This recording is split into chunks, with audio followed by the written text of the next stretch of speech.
What's up, guys? It's your boy Zawoki back out with another Chris Watts video, and this came across again from one of my Zawokians, my messages or my DMs as they call it nowadays, or they probably call it something else weird today. But this is a big statement. Chris Watts, nicholkessinger planned and helped me do it. She was involved. Now, I like to see everybody's side, everybody's opinion. We, us Zawokians, and the millions of people out there think that she was involved. And hopefully maybe this might say something or expose it or whatever have you, but we're going to watch it together. So grab a chair, get comfortable. Also, don't forget to subscribe to my YouTube channel by hitting that whiteboard icon down at the bottom right. Hit that bell icon next to it so when I do post videos like this one, you guys will get that little ring notification that I posted that video. And then you guys can watch, comment, like, and share. And again, I thank you guys also very much for the love and support that you guys show on my channel every single day. My channel is not what it is without you guys. So keep on doing what you guys are doing. And then go over to this new YouTube channel. They literally seem like they made their channel not too long ago. Their first video was 2 weeks ago. So they are at 82,000 or 82 subscribers.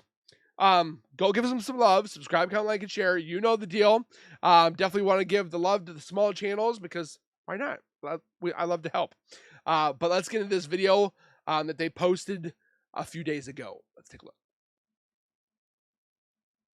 Didn't even think this guy killed his wife. I mean, that like murder is on something on the top of my mind. And again, if you don't want to watch this or you don't want to watch with me, you don't have to watch it. So those people that say, oh, here we go, watching the same thing. If you don't like it, the door's over there, okay? I don't care if you don't want to watch it. I do, with my Zawokians. If you don't want to, go watch Netflix. Go watch Hulu. Go watch something and stop talking to us on my channel, okay? Thank you. When I call one of my friends for 3 or 4 hours and she doesn't answer the phone, like that doesn't even process to me as like a real thing that is a possibility. There are crimes that pass quietly into the archives of history, sealed in boxes, filed in dusty courtrooms, forgotten by all but the families who carry the scars. And then there are crimes that refuse to die. They linger in the air. They infect. I like that. There are crimes that don't want to die. And this is one of them. Our conversations. They seep into documentaries, YouTube videos, podcasts, and late-night whispers between strangers who never knew the victims. The Watts family murders belong to that second category. August of 2018. Frederick, Colorado. A town that once carried the quiet hum of suburbia. But since that month, its name has been etched into the global consciousness as the site of one of the most haunting family tragedies of our time. This was no ordinary crime. A father stood accused of annihilating his entire family, his pregnant wife, and 2 little girls who once laughed in backyard sprinklers and posed for social media videos. The brutality was shocking, but it wasn't only the violence that made this story It's pretty interesting now that I'm thinking, like, I've been pondering this kind of like this phrase, you know, that Chris Watts says, nicholkessinger planned it. She helped me do it. She was involved. So they were willing to take his word for it when he confessed to the murders that he did it all. Now that he's in there and he says this, they don't want to act on it. Does that make sense? No, it doesn't. So you're willing to listen to him before, but now you just don't want to talk to him because you don't want the case to be open. Why? Unforgettable. It was the betrayal. A betrayal so complete, so intimate, that the world recoiled in horror. In the courtroom, justice moved swiftly. Life sentences without parole. No trial, no appeals dragging on for decades. But while the law closed the case, society did not. Instead, the Watts case exploded beyond the boundaries of Frederick, beyond Colorado, beyond the United States. It became a global obsession. A mirror. A wound. Why? Why this case? when there are thousands of family tragedies every year? Why do millions Agreed. still replay Shanann's videos, hearing her voice echo? Because there is another part to this that they won't let us talk about, hear about, see about. D.A. Rourke literally said, we have so much evidence. If I had my team, we would be here for weeks, if not months. There's more stuff to be looked at, and they don't want to let it come out. They've redacted things from the discovery. Why else would you redact something? It's erasing what was in there. You don't want people to see it or to keep talking about it. From the grave. Why do strangers still scour interrogation footage, searching for flickers of truth in a man's nervous smile? Why does this case still haunt us, nearly a decade later? Perhaps because it strikes at something primal. Yes. We are taught to believe that home is the one place where love endures, where children are safe, where partners stand together against the world. When that sanctuary is shattered not by an intruder, not by a stranger, but by the person sworn to protect it, the horror is immeasurable. This was not a faceless crime. It was not shadowed in mystery or unsolved in ambiguity. It was the very opposite, a family we could see, in vivid color, every day. Shanann Watts made sure of that.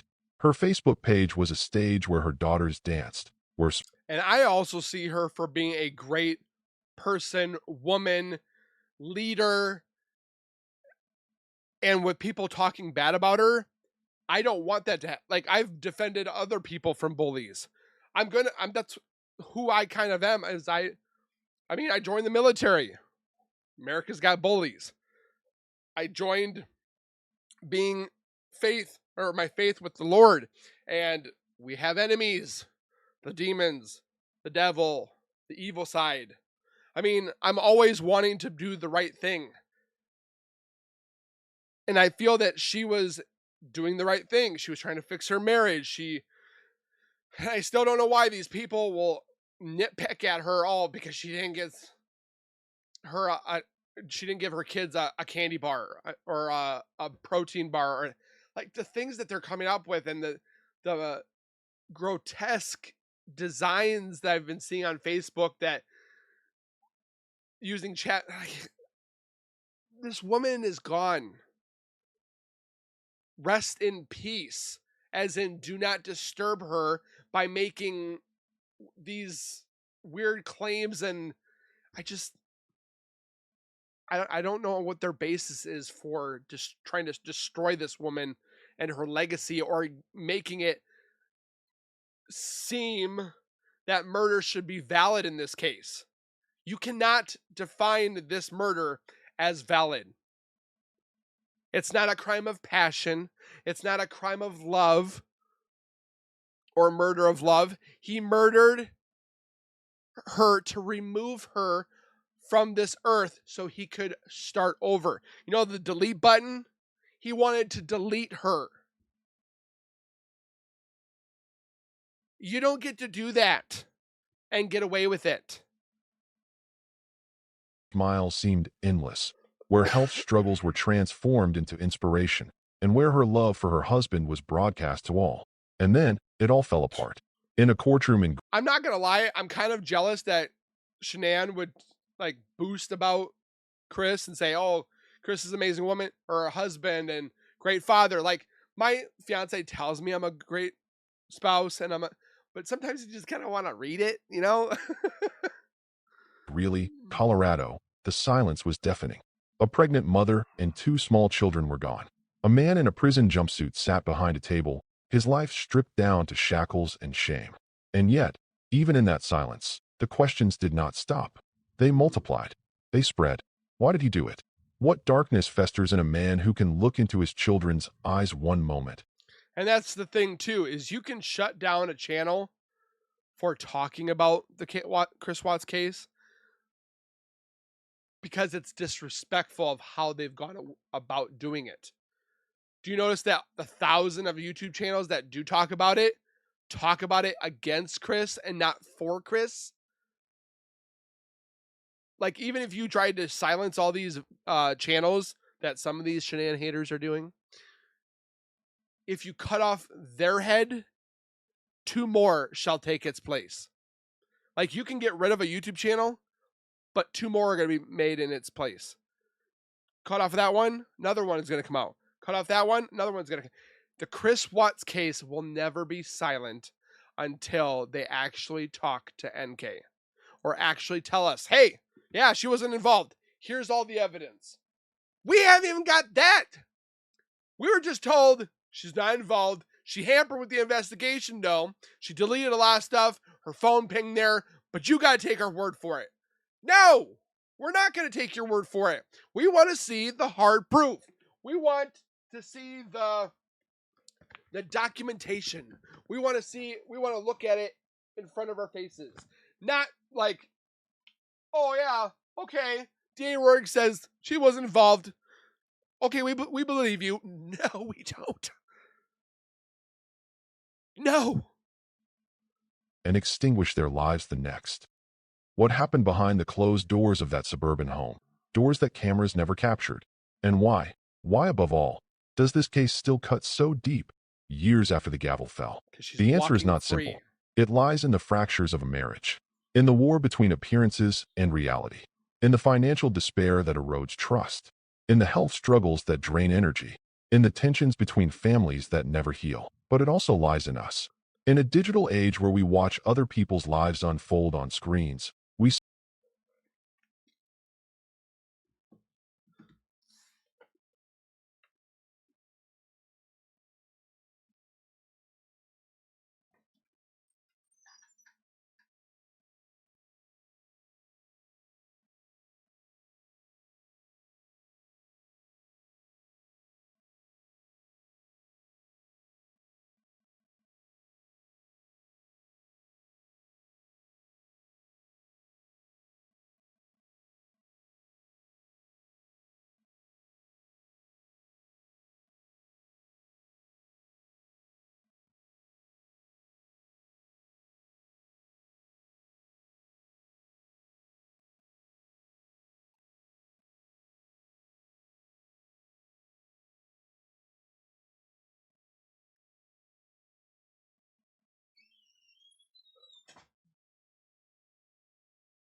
Excuse me. saw the Watts family as neighbors, as friends, as reflections of our own attempts to hold everything together. We saw our own fragility in theirs. That is why this story refuses to die, because it is not just the story of Chris and Shannan. It is the story of love corroded by lies, And of a cult. family destroyed by silence, of And a woman. appearances that mask despair. It is the story of every unspoken fear that lives behind suburban doors, every crack that spreads beneath a smiling photo. And as the world watched the Watts case unfold, one thing became terrifyingly clear. This was not just about a man who killed his family. It was about the hidden fractures that can live inside any family. It was about us. To make sure that you guys at home, if you see any of this happening, call authorities or take the steps to protect yourselves and your children or your spouse. And it goes both ways. I'm not saying women are that way, men are that way, both. Okay? You got to look out for the signs. What follows is not the simple retelling of a crime. We know the dates, the charges, the sentences. What remains are the shadows. This is not the story of a single night. This is the story of the cracks that formed long before, the betrayals that multiplied, the secrets that metastasized. Wow. It is the story of how appearances deceived, how digital lives outlived flesh, and how the haunting echoes of one family's collapse became a mirror for millions. This is the case that refuses to die. In the world of Facebook Reels and YouTube uploads, the Watts family looked like a dream preserved in pixels. Smiling daughters danced in summer dresses, a mother laughed through her exhaustion, a husband posed with a quiet grin. To friends and strangers scrolling by, it was the image of stability, of happiness, of everything a young family was supposed. And I protect children. Children are our future. I will protect my kids. If other kids are in danger, I'm going to protect them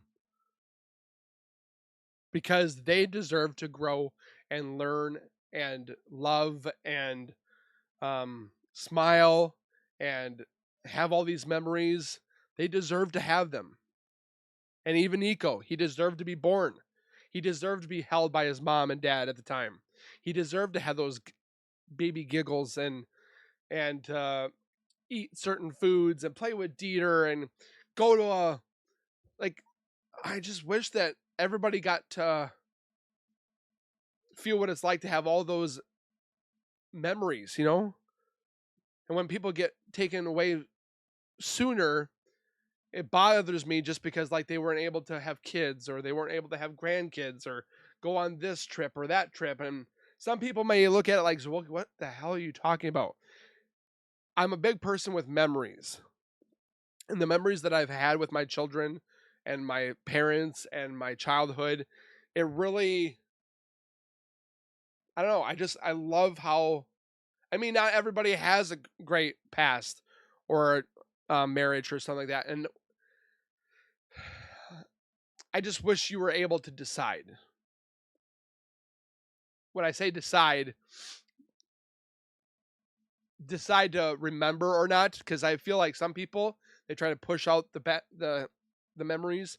Some enjoy to take them in, and I just want people to be able to have the chance to obtain these memories and these moments in time.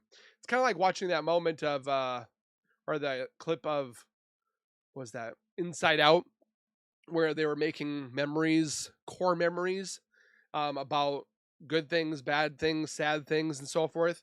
And I feel that everybody deserves to have those core memories. Supposed to be. But digital portraits lie. They are edited, rehearsed, performed. And for Shanann Watts, social media was not only self-expression, it was survival. It was a way to prove And people are like, oh, she posted so much. What do you think Facebook is for? What do you think YouTube is for? What do you think social media is for? It's to post. It's supposed to tell you about your day, your family, your friends, like, you're supposed to do that. And people are like, she posted so much. Because that's what it's for. Do you hear yourself? It's like telling a construction worker, why do you put so many nails in a wall? Because it holds it in. Well, I think that's stupid. That's how dumb it is. That's how dumb that sounds. What I just said about construction worker and the nails is the same stupidity that they're trying to say. Shanann, she posted so much. She was way too much for you, Chris.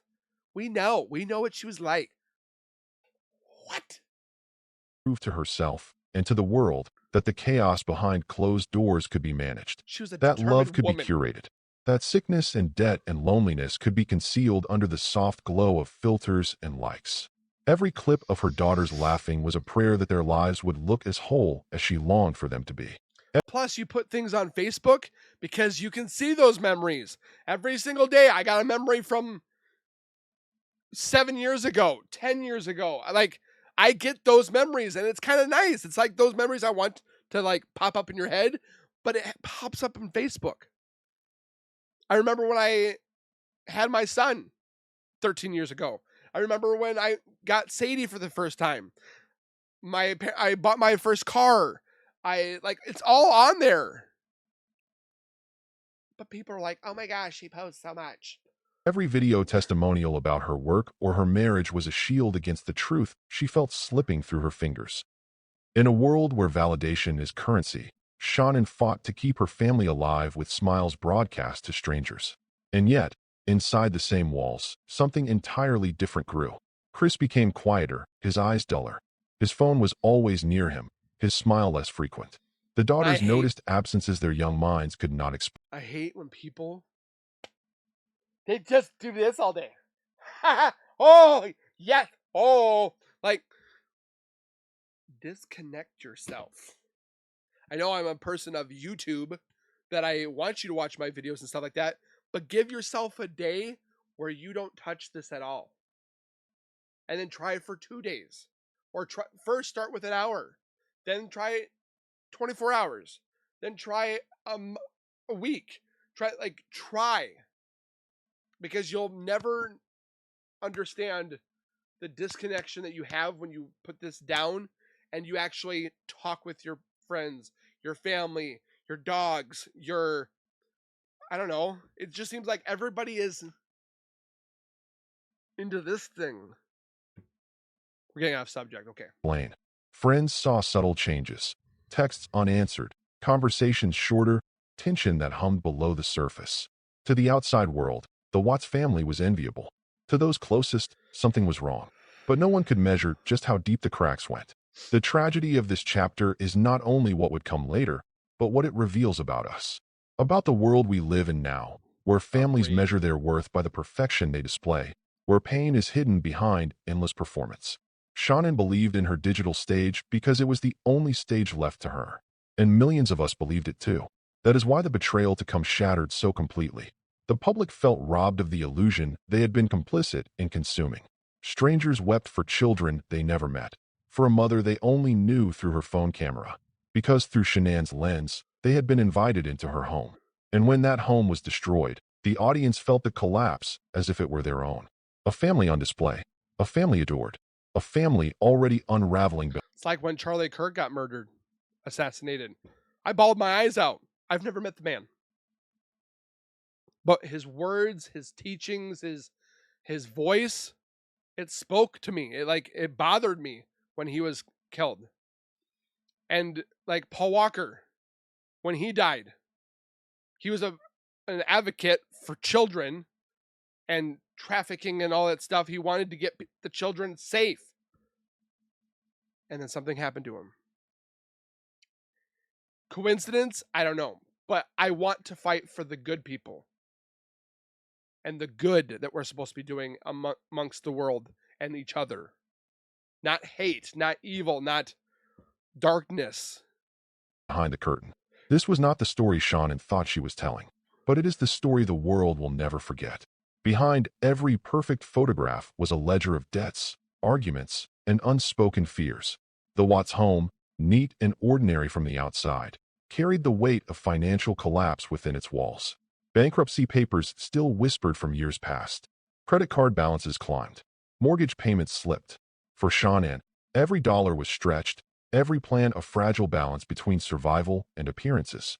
Money has a way of corroding intimacy. It creeps into conversations, sharpens small disagreements, and turns partners into adversaries. Money is evil. Shannan, battling chronic illness, tried to mask the stress with determination.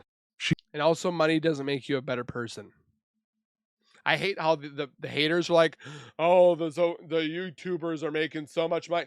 We're not making jack crap. I tell you that right now. I tell you that right now. I'm paying so much in taxes. I'm to the point where I was getting to the moment where I was like, I need to not do YouTube as much because I don't want to pay taxes. And anything over $600, you got to pay taxes. Federal and state. So for those haters, shut up. She pushed her home business brand online, projecting confidence, hope, and control. But at night, in the quiet, she wrote in her diary of fear. Fear of losing her husband. Fear of being left alone with children who depended on her strength. And Chris, silent, passive, agreeable on the surface, grew colder. His withdrawal was not sudden. It was gradual, like a slow leak draining the air from a room. Text messages tell the story more clearly They have a lot of good metaphors than smiles ever could. Shannan pleading for connection. Chris responding with silence, short replies, half-hearted promises. But yet it's Shanann's fault. She was the problem. Words that landed like stones. The fractures extended beyond the couple. Shanann's battle with her mother-in-law, Cindy Watts, became a war with no truce. Arguments about diet, about children, about respect cut deep. Shannan felt judged, unwelcome. I didn't like that she called my son a skater boy. Do you believe that? What? Dismissed. Family gatherings became minefields. Chris, ever reluctant to confront, stood between two worlds. My mother-in-law has said far worse about me. And in trying to please both, he abandoned both. The conflict left Shannan feeling stranded, her marriage a battlefield where she fought alone.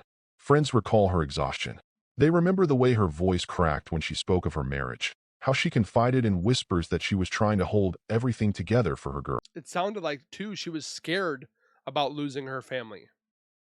She worked very hard to build that family and then didn't want it to be destroyed. Okay, yeah, she had a marriage before. None of us are perfect. I guarantee there's people in here that have had a marriage, a divorce, possibly a marriage and a divorce. Like, there's people that have been 3-4 times in. I'm one time in. Yeah, unfortunately, I had a divorce. Did I want it? No, but I don't understand the hate for this woman. I don't get it. They saw the effort it took for her to keep smiling online while privately fearing her husband's love was slipping away. It is easy, after the fact, to treat these cracks as foreshadowing. But in the moment, they were the kind of cracks every family knows. The bills that pile up, the coldness of in-laws, the silences between partners. What made them fatal? I'm going to make sure that I'm a great in-law or grandparent. I'm going to make sure that I am. Because if I have a good relationship with my in-law or my in-laws or my future son-in-law or daughter-in-law, they will have a good relationship together. I don't like when my son leaves, unfortunately, it's not about me and him anymore. It's about him and his family. I'll always be there for them, but I have to be with my wife now, my spouse. And I feel like a lot of people forget about that.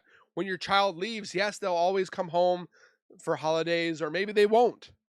Unfortunately, that's what happens with cubs, like bears and like all the animals. Sometimes there's an oddball and they never come back. Or the whole family doesn't want to. Like, every family is different, but if you have a good relationship, you're going to have a great marriage. You're going to have a great relationship. I don't see why people try to make it more complicated. You don't have to make it complicated. Just be real, just be true, and just be good. Like, how hard is that? It takes more to make a frown than to smile. Why do it? Here was the way they converged. Illness, money, family conflict, emotional distance, each one a wound. Together, they bled the marriage dry. And still, Shannan fought. She wrote. She begged. She tried to reason. She carried the invisible labor of saving a relationship that Chris no longer wished to save. Her texts were filled because of NK. With devotion and desperation, each one a plea for connection. His were filled with detachment, each one a reminder that her fight was a lonely one. Behind the curated smile of family life was a woman breaking under the weight of unspoken battles. And behind his quiet nods and easy shrugs was a man drifting further into silence. The cracks beneath the smile were widening, and soon they would split the family apart forever. There comes a moment in some lives when the mask no longer feels heavy, when deceit becomes easier than truth. For Chris Watts, that moment arrived in 2018. He reinvented himself piece by piece. Weight melted off his frame, muscles grew, new clothes appeared in his wardrobe. Friends noticed.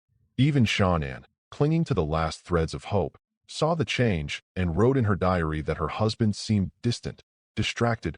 I wondered if she had like a journal or some type of thing that she wrote her expressions or emotions in.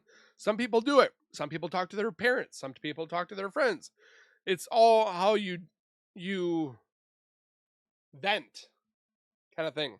And I always wondered if Shanann had a book that just, today I did this, or today I did that. I didn't know. Unreachable. What she could not see was the other life forming in the shadows. It began at work, in the ordinary routine of an oilfield job. Nicholkessinger, young, sharp, independent, entered his orbit. She asked questions. He answered. Conversations grew. Soon there were secret texts, hidden calls, whispers made possible by apps designed for concealment. And with each message, Chris shed another piece of his old identity. Criminologists call it the double life. A psychological fracture where one self remains the dutiful husband and father, while another emerges in secret, breathing in forbidden air. For Chris, it was not just lust or novelty. It was rebirth. With Nickel, he could Man, that's a good metaphor. Like, It wasn't about the money. It wasn't about just the woman or change the woman. It was a complete redo Chris, a rebirth. That this channel's got some way with words. Pretend he was free, free of debt, of arguments, of family obligations, of illness and tension. And if he got the money for her insurance money, he could have paid off all that debt.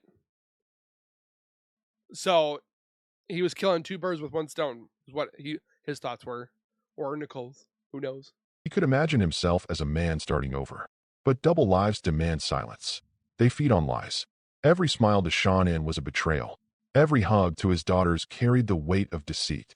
His phone, once an accessory, became a lifeline to his other world. And in the stolen glow of those messages, he grew addicted. Addicted to the feeling of being wanted, admired, desired. Not as a father with responsibilities, but as a man unburdened. Shanann felt it. In her final weeks, she wrote of a husband who no longer touched her, no longer spoke to her, no longer looked her in the eye.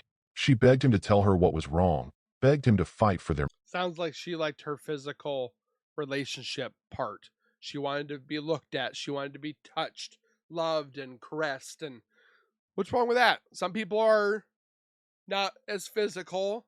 They're more hands-offy, more talk verbal. Everybody has their love language, and hers was physical. marriage. He stayed silent, even as he texted another woman late into the night. The heartbreak of betrayal is not only in the act, but in the cruel performance of normalcy. Chris kissed his daughters goodnight while dreaming of a life without them. He posed for family photographs while planning getaways with someone else. He promised Shanann forever while carving out a future where she did not exist. And Nicole, whether knowingly or unknowingly, became the accelerant. She has said she believed Chris was separated, even divorcing. But she also admitted later that their relationship might have accelerated the process. Her presence became the mirror Chris gazed into, not to see who he was, but to see who he wanted to be. For Shanann, every unanswered text, every cold shoulder, every unexplained absence was another wound. She was fighting for a family already slipping through her hands, not realizing another woman's shadow was pulling it away. This was the hidden double life, and it would end in devastation. Every family carries private struggles, but some are heavier than others. For Shanann Watts, the battles she faced were not only physical, but emotional, spiritual, and invisible. Lupus carved its toll into her body, draining her energy. And they want to sit there and say that she didn't have lupus. Like, what are you on? Like, she has the medical documents. Demanding strict medications, making every pregnancy more dangerous than the last. Yet she pushed forward, determined to give her children stability, to give her marriage hope, to give her life meaning. Her pregnancies were not simply celebrations. They were acts of courage. Each one carried risk. Each one tested because she could have died. Her body and her strength. Yet in her videos, she smiled brightly, placing her hand on her belly, speaking of love and joy. What those clips never revealed was the fear that lived beneath. The fear that her husband was slipping away. The fear that her illness made her too much of a burden. The fear that she was fighting alone. Control became her lifeline. She managed the household schedules, the finances, the children's diets, the medications, the small details of family life that Chris often ignored. But control was not dominance. It was desperation. Hell, I wish my fiance would take the bills sometimes. I hate doing bills. Like, I'd love to be like, here you go. So count your blessings, Chris. Jeez. It was the effort of a woman trying to keep a crumbling foundation from collapsing. Behind her assertiveness was terror, that without her, everything would fall apart. Friends remember her vulnerability in private moments. They recall her tears when Chris pulled away, the way her voice cracked when she asked if they thought he still loved her. They remember the weight she carried, not only of illness and motherhood, but of holding up a marriage that seemed to be disintegrating by the day. And yet, seems like she was 95%, he was 5% in the marriage. Like, he was completely almost gone, checked out. She never stopped trying. She wrote him letters, pleading for connection. She planned couples getaways, hoping to reignite what once was. Yeah, they were going to go to Aspen that weekend. But yet he sat in a jail cell. How does that make sense? She told him in texts that she felt abandoned, that she was scared, that she still loved him. In return, He gave silence, half-answers, detachment. The gulf between them widened, but she kept building bridges across it, even as they collapsed beneath her feet. This was Shanann's unspoken battle, fighting to preserve a family when the man beside her had already chosen to walk away. Fighting to appear strong for her daughters when her body ached from disease and her heart ached from neglect. Fighting to convince herself that love could still survive when every sign told her it was dying. Her resilience was extraordinary, but resilience has limits. And in those final weeks, she began to sense the truth she could not name. Her husband was not only distant, he was gone in spirit, tethered to another world, another woman, another life. He didn't have a spirit. His soul is the devil's. She was carrying a child, carrying her daughters, carrying the crushing weight of illness and finances, and carrying the unbearable burden of a marriage already lost. The heartbreak is not only in how her life ended, but in how she lived, exhausted, determined, clinging to love with hands that were already bleeding. Shanann's story is not only one of death, but of the endless battles she fought while still alive. Battles no camera captured, battles that leave us shattered in their silence. When the bodies were found, the world gasped. But the deeper haunting lies not in the crime itself, but in the theater of confession that followed. I was hoping that they were going to be found, because when I heard it back in the day, I was like, please, Lord, let them be found. And then we find out about this. Like the whole thing with that one guy that just murdered those 3 girls. They found his body. Bones. Unfortunately. What unfolded inside interrogation rooms, through body cam footage and police reports, was not clarity. It was devastation dressed as half-truths. On the day his family was reported missing, Chriswatts played the role of the worried husband. He paced, he wrung his hands, he smiled at officers in ways that made their stomachs turn. The cameras caught everything, the strange calm, the rehearsed concern, the deadness behind his eyes. To the trained investigator, it was a performance unraveling. To the public, later watching the footage, it was unbearable. The realization that a man could feign innocence with such casual ease. But the most haunting moment came not with the police, but with his father. In that stark interrogation room, as the walls closed in, Chris asked for his dad. Ronnie Watts sat beside him, a father's presence. I wonder what would have happened if his dad never was able to go in, or his dad never came to Colorado. It's always been something that I've thought about. I'm like, what if his dad never came? Would he have lawyered up? Would he have made this go on for days, weeks, months? Like, I've always wondered, like, removing a person or just removing a segment, seeing how different that could have changed everything. Meant to provide comfort. What he received instead was an unspeakable confession. Chris bent low, his voice trembling, and whispered words that shattered his father's heart. That Shannan had killed the girls, and that he, in turn, had killed her. It was a lie, a desperate, cruel manipulation to soften his own fall, to stain Shannan even in death. His father's silence was deafening. A father caught between the instinct to protect his son and the horror of hearing him admit to violence. That silence has never... Well, when Chris said that he murdered Shanann, you could hear Ronnie say, Lord, or what was it?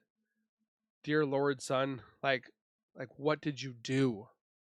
I think Ronnie was shocked, but I do think also that Ronnie and Cindy didn't know about NK. They didn't probably know about her name, but they probably knew of a new woman. I made a video about that in my playlist, if you check it out, that Ronnie and Cindy actually knew there was another woman. They just didn't know her name. They never met her, never saw her, never... Just Chris said, hey, I met somebody. That's my thoughts, my opinions, so... Never left the case. It lingers like a ghost, a parent absorbing the unthinkable, unable to reconcile the boy he raised with the man before him. The interrogation continued. Polygraphs failed. Lies crumbled. Eventually, Chris confessed to killing Shannan, Bella, and... Polygraphs? Polygraph. It was only one. They should have had more. Celeste. But even that confession came stripped of honesty. He told fragments, distortions, rehearsed narratives that shifted blame, minimized intent, painted himself as overwhelmed. He fed investigators just enough truth to close the case, but not enough to reveal the depth of his darkness. The world watched, and the world wept. not only for Shanann and her children, but for the ease with which truth was twisted in that small room. For the way Chris could exploit even his father's love as a shield. For the way silence, manipulation, and half-answers could stand in the place of full justice. The interrogation tapes remain some of the most haunting evidence of the case. Not because they solved the crime, but because they expose the abyss in human nature. How far someone will go to rewrite reality. How coldly they can sit in a chair and erase their family with words as casual as lies. Over a woman. Beyond the crime scene. Willing to lose 4 members compared to 1. Beyond the shallow grave. The real horror was in that room. In the confession that wasn't truth. In the silence that broke a father. In the manipulation that leaves us all questioning whether we ever truly knew the man at all. In the courtroom, silence often speaks louder than words. It was in that silence that 2 families sat staring across an abyss that could never be bridged. On one side, Shanann's parents, Frank and Sandy Rzusek, their faces carved with grief, their bodies carrying the unbearable weight of burying a daughter and grandchildren. On the other side, Ronnie and Cindy Watts, parents too, but parents of the man who had destroyed it all. 2 sets of parents, both victims in different ways, both bound together by a tragedy that annihilated everything they once held sacred. The Rzuseks came to court to speak for the dead. They carried Shanann's voice, Bella's laughter, sparkle, and the unborn promise of baby Nico. They stood for justice, demanding that the memory of their daughter and grandchildren be preserved in dignity. And I'm going to continue that, defending them. Because I know it's the right thing to do. Their pain was raw, exposed, and unrelenting. Every tear shed was a testimony of love violated. They've gone after Frankie Jr. They've gone after Frank Sr. They've gone after, like, why? What is that going to cause? That's going to cause hurt and pain and suffering. Why do you want to do that? I don't understand why people love to hurt other people. I don't get it at all. Why do you want to hurt them? Of innocence destroyed. Across from them, the Watts family faced their own torment. Ronnie and Cindy loved their son. They remembered him as a quiet boy, a child who once hugged them, a man they believed incapable of such monstrosity. Yet here he sat, shackled, condemned, the evidence undeniable. Their grief was different, but no less real. They had lost their granddaughters too, but their loss was compounded by shame, the unbearable knowledge that their own flesh and blood was responsible. Courtroom glances became daggers. The Rzuseks saw in Cindy's words a refusal to acknowledge Shanann's goodness, an insistence on painting her as controlling, difficult, even. And when the people come after us, pro-Shanann people and Rzuseks, how dare you do that? You can't go after the Watts. We're not going after anybody. But when you say something in a public interview or a letter that bashes on a woman that's been killed by your son, we're going to say something about it. We're not going to be quiet. And they're like, how dare you say that about what? How dare you say that a deceased woman was the catalyst of it? Like, that makes no sense. There's no evidence of that whatsoever. Oh, because she talked this way, or she was married once before, or she was posting too much on Facebook. That's the pin in the donkey, or putting the tail on the donkey. That's the evidence you have? Okay. Toxic. To them, it felt like a second murder, the killing of Shanann's character in death. The Watts, meanwhile, believed their son had been suffocated under pressure, a victim of circumstances beyond his control. So I heard, I don't know if this is complete fact, that the Rzuseks got Shanann's life insurance policy. The Watts got the girls' insurance policies, is what I've heard. 2 families, both grieving, both blinded by their own truth, collided in the most public of ways. Letters were written but never sent. Words were spoken under breath, sometimes cruel, sometimes defensive. The trial was supposed to be about justice, but in reality, it was also a war of grief, a war without victors. The world often forgets that crime destroys more than the immediate victims. It rips through entire bloodlines, tearing parents from children, grandparents from grandchildren, families from each other. For the Rebirth, holidays became Yeah, why do they have to fight each other? Like, why are we fighting? The Watts family versus the Ruseks. Why? I think that's so dumb. Like, what?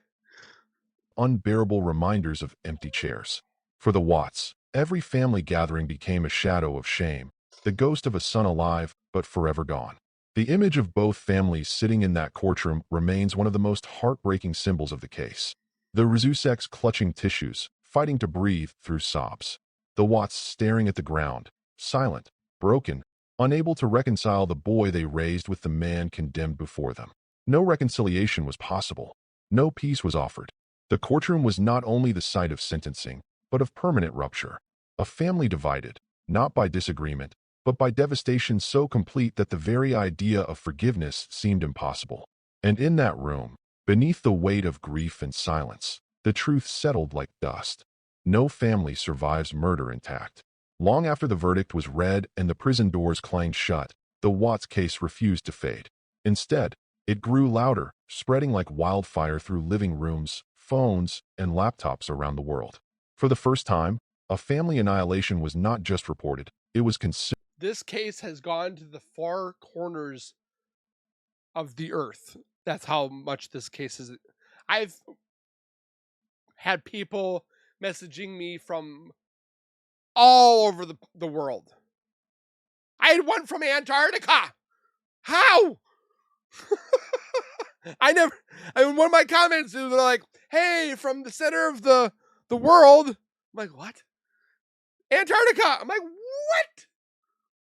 I was jaw dropped on that one. Doomed, dissected, replayed endlessly by millions who felt as though they had been part of the story all along. Strangers scrolled through I have researchers that are watching my stuff. Shanann's Facebook videos as though they were sacred relics. Each smile, each gentle scolding of her girls, each affectionate word to Chris became evidence in a trial of public opinion. People cried watching Bella sing a song about her father being a hero, knowing the terrible fate that awaited her. They replayed Shanann's pregnancy reveal, her hope shining as she handed Chris a tiny t-shirt that said, "Oops, we did it again." To watch these moments after the murders was to feel an unbearable weight. Joy transformed into prophecy, love into tragedy. That the boy was not able to have a father-son relationship or a father-mother relationship. Like I love those relationships that I have with my parents. I'm a little bit closer to my dad, but doesn't mean I don't love my mom. But grief was only part of the public reaction. Online forums filled with theories, accusations, endless debates. And at the center of many of them stood one name, nicholkessinger. Was she simply the mistress who stepped into the cracks of a failing marriage? Or was she something more? Did she encourage? Did she plan? Did she know? The world demanded answers the courts never gave. For the Rebirth, the exposure was both comfort and torment. Comfort, because strangers around the world carried their daughter's memory, refusing to let her name be forgotten. Torment, because every intimate video Shannan once shared was now dissected by strangers, judged by voices who had never met her. The internet preserved her life, but in preserving it, it consumed her. The Watts family faced a different pain. Their son became a monster in the eyes of the world. Every photograph of Chris, every home video of him with his daughters, became grotesque in hindsight. The internet allowed no escape, no forgetting, no grace. For them, the world's obsession was a life sentence of shame. The truth is, the Watts case did not belong to the families anymore. It belonged to the world. It became a mirror of our digital age, a story we could not stop watching, because it reflected the darkness lurking behind ordinary lives. And so millions sat at their screens, grieving for children they never met, judging a mistress they never knew, condemning a man they could not understand. The world watched, and in watching, it became part of the tragedy itself. Some lives vanished with death. Shannan's did not. Through the endless scroll of social media, she still breathes. Her voice still rings through videos. Her smile still fills the screen. Her children still laugh, frozen in clips where innocence feels eternal. Bella, singing softly about her daddy being her hero. Celeste, squealing with joy, clutching toys larger than her small arms could carry. These are no longer simple home videos. They are living ghosts, fragments of a life that ended violently, but refuses to disappear. The digital age does not allow the dead to rest. For Shanann, this means she is remembered not in That's a metaphor right there. The digital world does not let crimes rest, or something like that. That's silence, but in endless replay. Millions revisit her words, her movements, her joy. Every post becomes a shrine, every video a wound reopened. Friends and strangers alike find themselves staring at her eyes, knowing what she did not know, that time was running out, that her home was a stage of betrayal, that her marriage was already collapsing behind her back. To watch her now is unbearable. The ordinary becomes tragic.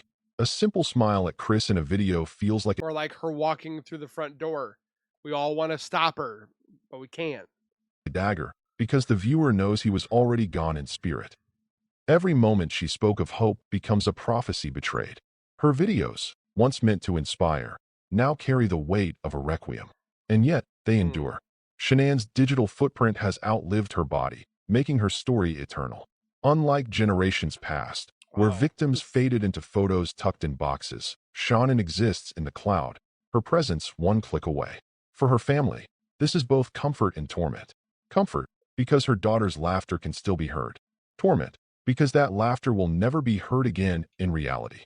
Comfort, because her legacy remains alive. Torment, because strangers consume her memory as if it were entertainment. Her online life That's a became good one, evidence, too. dissected by investigators, journalists, and armchair detectives. But it also became something more profound, a legacy. She crafted her world with intention, sharing her struggles, her illnesses, her triumphs. In doing so, she unknowingly left behind a testimony, a record of a woman who fought for her family, who worked to project joy in the face of suffering, who refused to let illness or despair define her.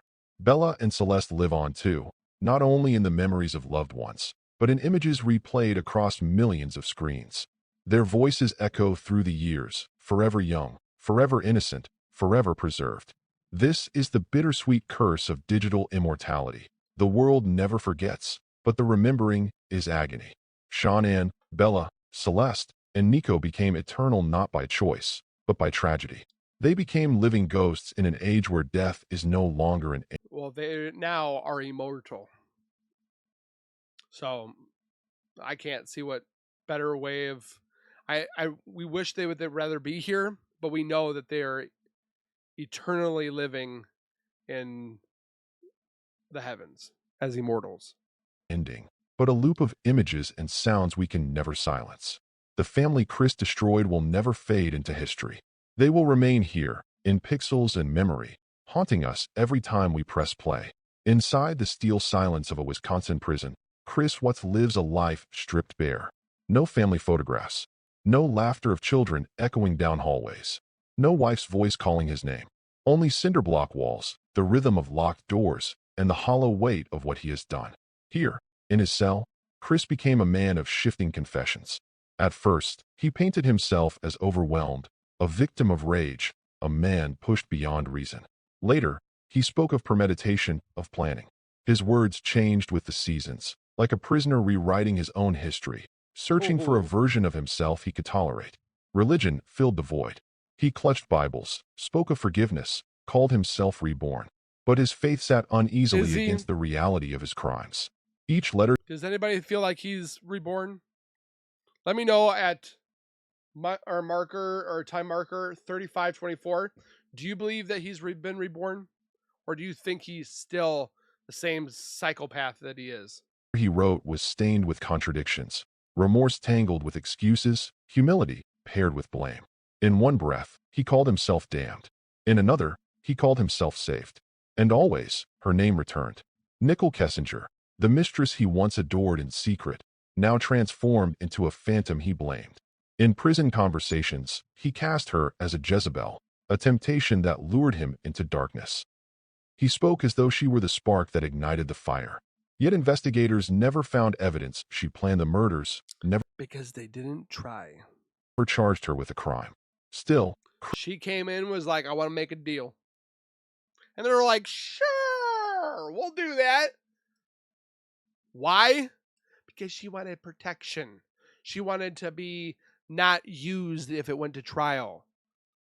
She didn't want to be a piece of evidence. Chris kept her shadow alive, dragging her into every retelling, as if sharing his guilt could somehow lighten the crushing weight of it. But prison does not erase the truth. Behind bars, Chris is not a father, not a husband, not even a lover. He is only a man who murdered his He's an family, idiot. a man whose every attempt at reinvention collapses under the enormity of that fact. The prison walls do not forgive. They only echo.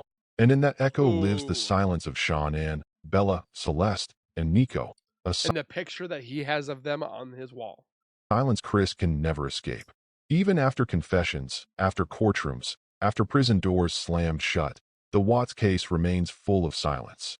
We know who is gone. We know who killed them. But we do not know why in a way that satisfies the human heart. Was it financial despair? Was it the lure of another woman? Was it years of quiet resentment Let's building find into out. catastrophe? Or was it something darker, something unreachable, the kind of evil that defies logic, that grows in ordinary men until it devours them? Nicholkessinger's shadow still lingers. She insists she knew nothing, yet her presence was undeniable. Her name echoes through prison letters, online forums, endless speculation. Did she encourage him? Did she know more than she admitted? The law has spoken, but the questions remain, circling like vultures over a story that never finds peace. And what of Chris himself? He speaks of forgiveness, of faith, of rebirth. Yet each confession contradicts the last. Each retelling feels less like truth, more like performance. Is he a man who snapped, or a man who calculated? Was he broken one. by pressures, or born with a fracture the world could never see? We may never know. Man. The answers lie locked in a mind that has forfeited the right to be trusted. What we do know is this: a mother's laughter was silenced, two children's futures stolen, an unborn life extinguished before it began, a family destroyed from within, leaving Like Charlie Kirk. He was taken away because he wanted, or they wanted to silence him. scars not only on relatives, but on an entire world that still searches for meaning in the meaningless. You And can't perhaps that is the final you can't silence good. I'm telling you right now, you cannot silence good. cruelty of this case, that the truth remains unfinished and the haunting will never end. The Watts case is not only the story of a murder, it is the story of us. It forces us to confront the fragility of family, the dangers of silence, and the illusions we build to hide our pain. It shows how appearances can be polished until they shine, while beneath them cracks grow wide enough to swallow everything. Shanann's smile, Bella's song, Celeste's laughter, baby Nico's promise. They remind us of smiles. innocence, of love worth protecting, of what should never have Bella. been lost. Chris's betrayal reminds us of how easily trust can be shattered, CC. how quickly a hidden life can destroy everything in its path. And Nichol's shadow, whether guilty of more than what And you know how I know he doesn't care? Because he has had girlfriends. He almost tried to have a wife. He don't give a crap. the law has proven or not, lingers as a symbol of temptation, secrecy, and the unanswered questions that haunt us still. In the end, this is not just one family story. It is a mirror, a reflection of our digital age, our fragile relationships, our endless hunger to understand evil. Just think if we didn't have the internet and this pretty much stayed in the surrounding area in Colorado. Like if it was 50 years before. Well, maybe a little bit. Go 70 more years. You would have probably never heard this beyond newspaper clippings. The Watts family tragedy refuses to die because it belongs to us all now. A warning, a heartbreak, and a wound that will never fully heal. Wow. I have to say, I definitely agreed with a majority of what he said. I don't think there's anything in there that was like, what the but let me know your thoughts on this. I definitely think there's a war in the Chris Watts case, between good and evil, between people that defend Chris, people that defend Shanann, um, the law enforcement that let this sneak under the radar or not, or the good side that tried to do the right thing, but then the bad side that kept things hidden.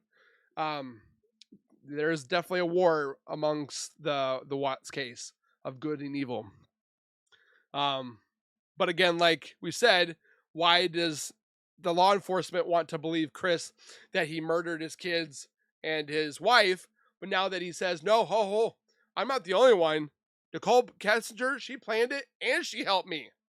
So they want to believe him then, but they don't want to believe him now. Why? Again, comments are down below. Don't forget to hit the bell icon after you subscribe, and then go over to this channel. Link is in the description. We'll see you guys in the next video. Please take care, be safe. As always, keep nerding on, and we will see you guys in the next video.